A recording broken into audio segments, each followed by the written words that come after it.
क्या होगा जी, हमने क्या किया था इम्पैक्ट थी यानी कि डेबिट अमाउंट जो थी वो हमने सही लिखी, क्रेडिट की जो अमाउंट थी वो हमने सही लिखी, ठीक है। लेकिन हुआ आगे क्या, हमसे ये हुआ कि हमने अकाउंटिंग हेड भी गलत लिख दिए और उसके साथ साथ हमने क्या किया, उनके मेन हेड्स भी गलत लिख दिए।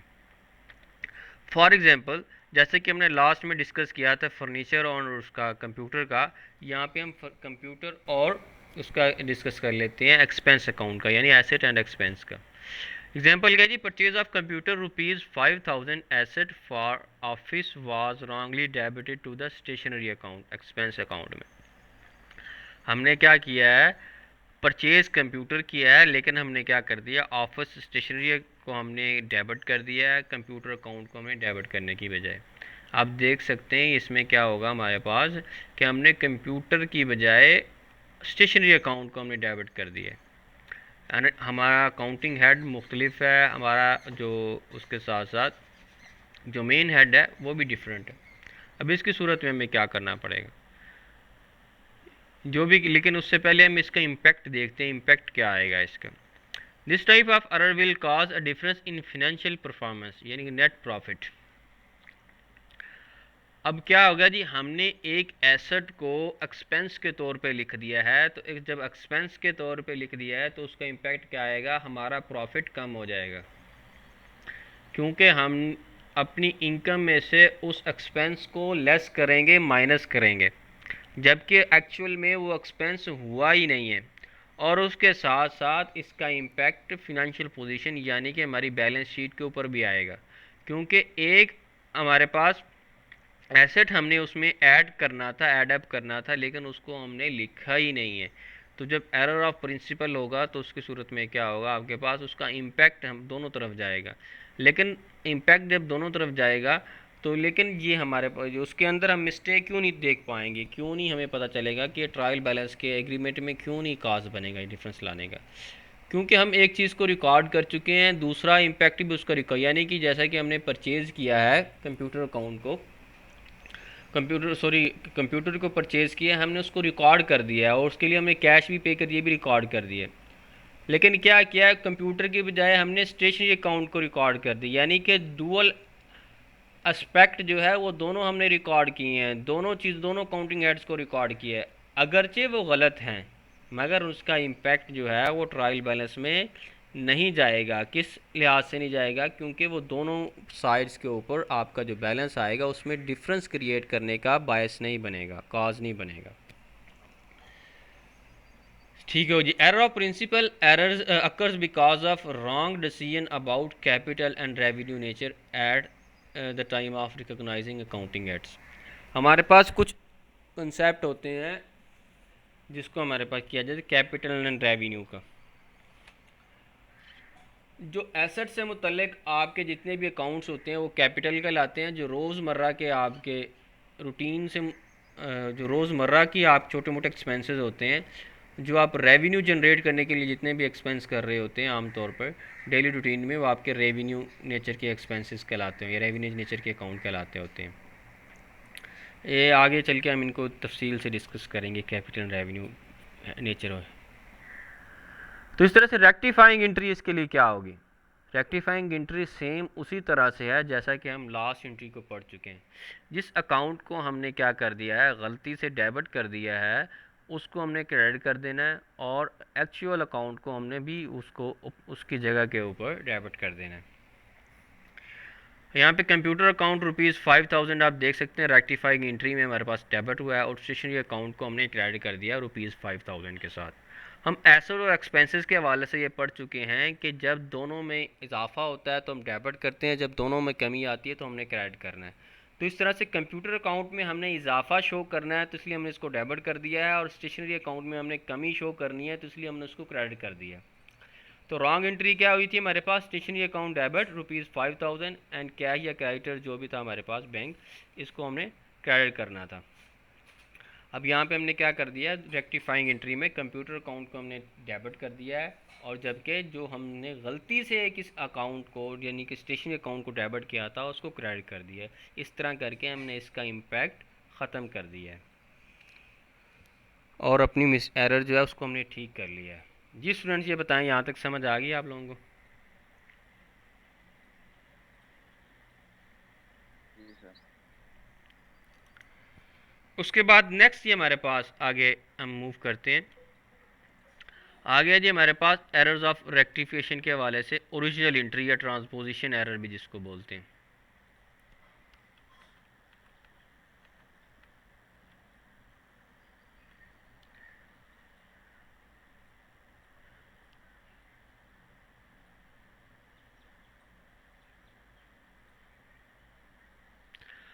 जी, तो ट्रांसपोजिशन जो एरर हमारे पास, ये एरर ऑफ ओरिजिनल एंट्री है, इसमें हम क्या करते हैं, हम अमाउंट जो है हमारे पास उसको हम गलत लिख देते हैं। अकाउंटिंग हेड हमारे पास ठीक होते हैं, मेन हेड भी ठीक होता है, लेकिन क्या करते हैं हम, जो अमाउंट होती है उसको हम क्या कर देते हैं, रॉन्ग लिख देते हैं, गलत लिख देते हैं। और उसके बाद सिर्फ अमाउंट हम गलत नहीं लिखते, बल्कि अमाउंट जो गलत लिखी जाती है वो दोनों साइड्स पे सेम होती है। दोनों साइड्स पे क्या होती है जी, सेम होती है। तो इस तरह से उस अमाउंट, तो सेम होने की वजह से इसका इम्पैक्ट जो है हमारे पास वो भी नहीं आता किसके ऊपर, ट्रायल बैलेंस के बैलेंस एग्रीमेंट के ऊपर। तो यहाँ पे हमारे पास ये बताया गया जी, देख लेते हैं ज़रा इसको हमने क्या हमें बता रहे हैं जी। When correct entry is recorded in the books of accounts but the amount in both accounting effects debit and credit is wrong although the amount is same. यानी अमाउंट आपकी सेम होगी, अमाउंट आप जो लिख रहे हैं दोनों साइड्स पे एक जैसे लिख रहे हैं, लेकिन आप क्या लिख रहे हैं, गलत लिख रहे हैं, रॉन्ग अमाउंट लिख रहे हैं। हम एग्जांपल देखते हैं इसकी जी, क्या debtors to be written off for rupees 250 as bad debts were recorded in the correct account, but the amount was posted in both accounts was rupees 520, causing a difference of rupees 270 in both sides. It's also known as transposition error। यानी कि original entry जो आपके पास mistake हो रही है, इसको हम क्या बोलते हैं, ट्रांसपोजिशन एरर भी बोलते हैं।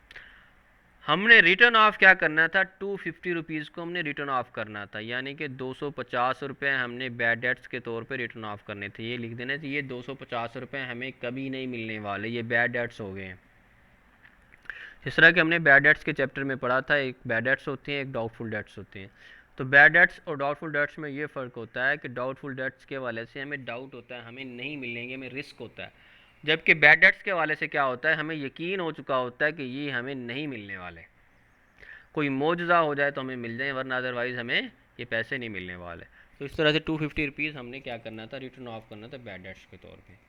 तो लेकिन हमने क्या किया, क्या है, हमने अमाउंट जो लिख दिया है वो 520 रुपये लिख दी है, यानी 270 रुपये हमने अमाउंट ज़्यादा लिख दी है। करेक्ट एंट्री इसके लिए सबसे पहले क्या होनी चाहिए थी हमारे पास, bad debts account debit rupees 250 and debtors account credit 250 के साथ। तो नेक्स्ट हमने रॉन्ग एंट्री क्या कर दिया है जी, bad debts account rupees 520 and debtors account हमने क्या कर दिया है जी 520 के साथ।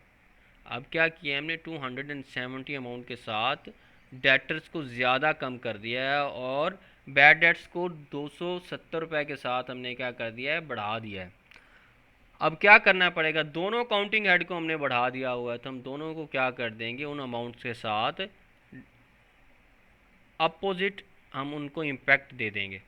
यानी कि जिस अमाउंट को अगर हमने एसेट को बढ़ा दिया है तो एसेट को हम क्या कर देंगे, क्रेडिट कर देंगे, सॉरी उस अमाउंट के साथ ही डेबिट, अगर बढ़ा दिया है तो क्रेडिट करेंगे, अगर कम किया है तो फिर हम क्या करेंगे, उसको फिर क्रेडिट, कम किया तो हम डेबिट करेंगे। तो इस तरह से हमने क्या किया था, रेक्टिफाई एंट्री हमने लिख दिया, डेटर्स अकाउंट 270, हमने हमने कितना कम करना था, 250 कम करना था, हमने कर कितना दिया था, हमने 520, यानी 270 रुपये ज़्यादा कर दिया था। तो 270 रुपये हमने इसमें क्या करने हैं, ऐड करने हैं, उसमें हमें इजाफा शो करना होगा, इंक्रीज़ शो करना होगा, जितना हमने उसमें कमी शो कर दी थी। और इसी तरह से बैड डेट्स जो हमारा एक्सपेंस है, इसमें हमें कितना इजाफा शो कर दिया था हमने 270 का, तो इसमें हमने कब कमी शो करनी है तो इसको हम क्या करेंगे, क्रेडिट करेंगे 270 के साथ। जी स्टूडेंट, समझ आ गई जी कुछ आपको इसकी? जी सर। ओके। सॉरी, मैंने बैड डेट्स के वाले से एक बात अभी बता दी कि इसमें हमने कमी शो करनी थी। तो ठीक है जी, हमने कमी शो की, लेकिन पहले हमने क्या किया था, पहले हमने इसको बढ़ा दिया था, अब हम कम कर रहे हैं।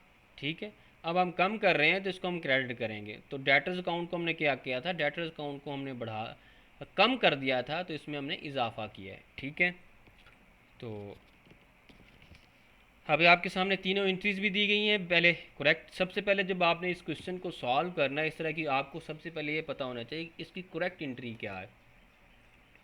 जब करेक्ट एंट्री का आपको पता हो जाएगा तो फिर उसके बाद आपने ये देखना है कि इसकी जो रॉन्ग एंट्री है वो क्या है, भी जो हमने रिकॉर्ड कर दी हुई है रॉन्ग एंट्री।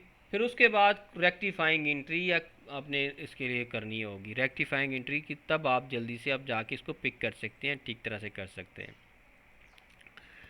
जी। तो नेक्स्ट हम आगे मूव करते हैं जी। हमारे पास आगे आ गया जी कंपनसेटिंग एरर। कंपनसेटिंग एरर कौन सी एरर होती हैं, जो एक दूसरे के इम्पैक्ट को कंपनसेट कर देती हैं, ज़ाइल कर देती हैं, एक दूसरे के असर को ख़त्म कर देती हैं। क्या बताया जा रहा है जी, when the sum of more than one errors cancel the accounting effects of each other. जब एक या एक से ज़्यादा हमारे पास जो एरर हो वो एक दूसरे के क्या करें, इफ़ेक्ट को, काउंटिंग इफ़ेक्ट को ख़त्म कर दें, तो हम उसको क्या बोलते होते हैं, कंपनसेटिंग एरर बोलते हैं। एग्जांपल हमें गिवन है जी, देखते हैं। Sales were less credited with ₹260। हमने सेल्स को 260 रुपये कम लिख दिया है, तो अब क्या होगा जी, ठीक हो गया। Sales were less credited with 260 and the same time opening balance of capital account was brought forward with an amount that is 200 more than the correct amount. 260 रुपये पहले हम कम लिख चुके हैं, यहाँ पे हमने 200 रुपये ज़्यादा लिख दिया है। एक्चुअल अमाउंट से कितना लिख दिया ज़्यादा, हमने 200 ज़्यादा लिख दिया है।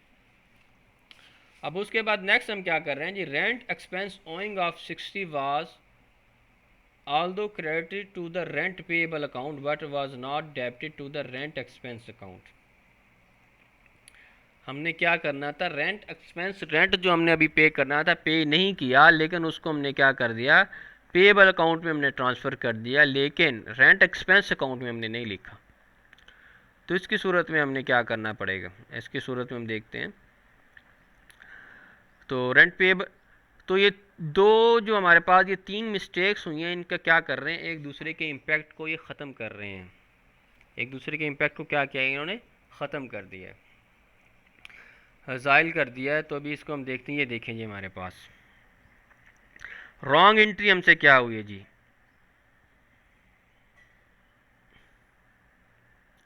रॉन्ग एंट्री कुछ इस तरह से हुई है हमारे पास कि हमने क्या किया, डेटर्स काउंट को हमने लिख दिया 500 के साथ एंड सेल्स अकाउंट कैरी ₹240। और नेक्स्ट हमने क्या किया था, जो रेंट वाली एंट्री की थी, रेंट एक्सपेंस अकाउंट, हमने यहाँ पे अमाउंट कुछ लिखी नहीं, लेकिन रेंट पेएबल अकाउंट में हम ₹60 लिखे हैं। और इस तरह से कैपिटल अकाउंट के लिए हमने क्या किया, वो कैश हमने इन्वेस्ट किया 1000 का, तो हमने कैपिटल अकाउंट को लिख दिया 1200 के साथ। तो ये हमारे यहाँ ये हमसे गलत हुई है, मिस्टेक्स हुई हैं। तो इसकी सूरत में क्या होगा, इसकी सूरत में हमने क्या करना है, जो जो अमाउंट्स हमने गलत पिक की थी, गलत लिखी थी, उसको हमें ठीक करना होगा। तो सबसे पहले क्या होगा, कैपिटल, अब जो हमारे पास अकाउंट है जिसको हमने 200 के साथ क्या लिख दिया है, ज़्यादा लिख दिया, उसको कम करना है, तो क्या करेंगे, इसको डेबिट करना होगा। तो यहाँ देख सकते हैं हमने क्या कर दिया है, कैपिटल अकाउंट को 200 के साथ हमने डेबिट कर दिया है। और रेंट को जो हमने क्या कर दिया था, क्रेडिट कर दिया था, उसको हमें डेबिट करना पड़ेगा, तो उसको हमने डेबिट किया रेंट एक्सपेंस अकाउंट के साथ 60। और सेल्स जितनी अमाउंट के साथ हमने क्या कर दी थी, कम लिखी थी, उसको हमने बढ़ाना होगा, इजाफा शो करना होगा। तो सेल्स अकाउंट क्रेडिट ₹260 के साथ। तो इस तरह से हम कॉम्पनसेटिंग एरर को सॉल्व करेंगे, ठीक करेंगे। ये स्टूडेंट्स ये बताएं, यहाँ तक समझ आ गई जी आप लोगों को? जी प्लीज़। ठीक हो गया जी।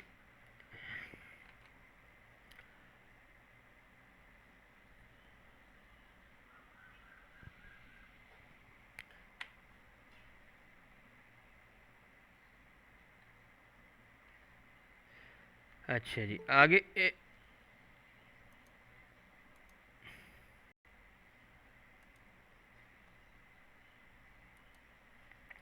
नेक्स्ट हमारे पास आगे रेक्टिफिकेशन ऑफ एरर्स, वो एरर्स हैं जो कि हमारे पास क्या करते हैं हम, जो कि डिफरेंस लाने का बायस बनती हैं ट्रायल बैलेंस में। इनको हमने डिस्कस कल करना है, इसलिए इनके साथ एक छोटा सा कंसेप्ट है उसको हम डिस्कस करने जा रहे हैं। वो कंसेप्ट क्या है उसको हम देख लेते हैं ज़रा।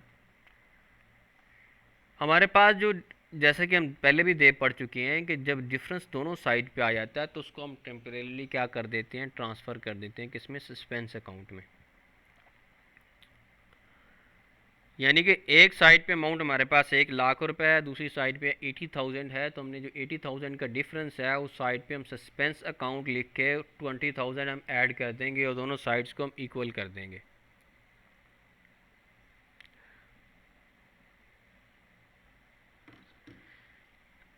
ठीक हो गया जी। अब नेक्स्ट, जिस तरह के हमारे पास ये ट्रायल बैलेंस गिवन है, एक देख सकते हैं आप कि ट्रायल बैलेंस में हम देखते हैं एसेट साइड, यानी कि हमारे पास सॉरी डेबिट साइड जो है हमारे पास एसेट एक्सपेंसेस परचेज ड्राइंग लिखी हुई है, दूसरी साइड पे हम देख सकते हैं capital sales liabilities and provisions लिखे हुए हैं। देखते हैं जो ये वो साइड हमारे पास क्रेडिट साइड है, इसकी जो टोटल अमाउंट हमारे पास आ रही है 168,000 की अमाउंट आ रही है, और दूसरी साइड पे हम इसका टोटल देखें तो 160,500 की अमाउंट आ रही है। यानी कि हमारे पास जो तकरीबन 6500 या 7500 की अमाउंट है वो कम लिखी हुई है, 7500।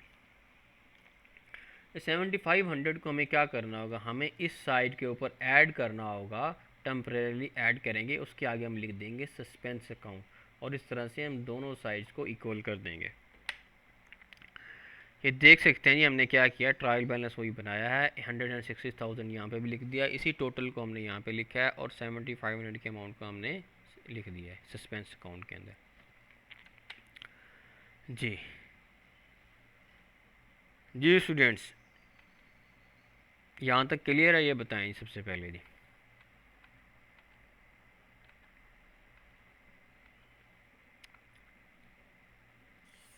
जी सर। ये जो हमने एरर्स पढ़ी हैं इसमें आपको सबसे जो मुश्किल एरर लगने वाली है वो लास्ट वाली है, जिसको हम कंपनसेटिंग एरर बोलते हैं। एरर ऑफ ओमिशन भी आसान है कि जो आपके पास मिस्टेक हुई है और जो आपने एंट्री लिखी नहीं उसको आपने रिकॉर्ड कर देना है। एरर ऑफ कमीशन भी बिल्कुल आपके लिए आसान है कि क्योंकि हमने उसको जो चीज़ क्या हम करते हैं कमीशन के अंदर कि हम जो कि अकाउंटिंग हेड्स जो हमारे पास होते हैं उनको हम रॉन्ग लिख देते हैं, और उसके साथ साथ मेन हेड हमारा सेम होता है। एरर ऑफ प्रिंसिपल में हम क्या कर रहे होते हैं कि हम अकाउंटिंग हेड क्या करते होते हैं, रॉन्ग भी हो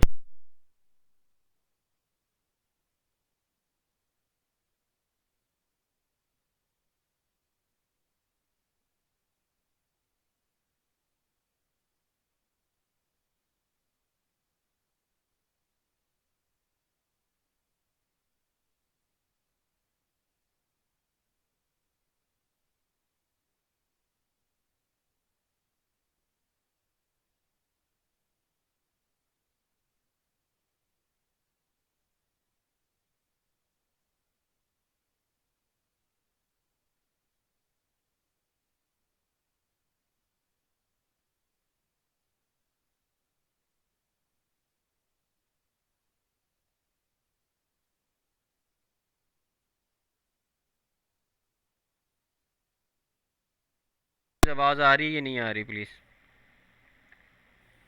सर अभी आ रही, पहले नहीं आ रही थी। अच्छा पहले नहीं आ रही थी।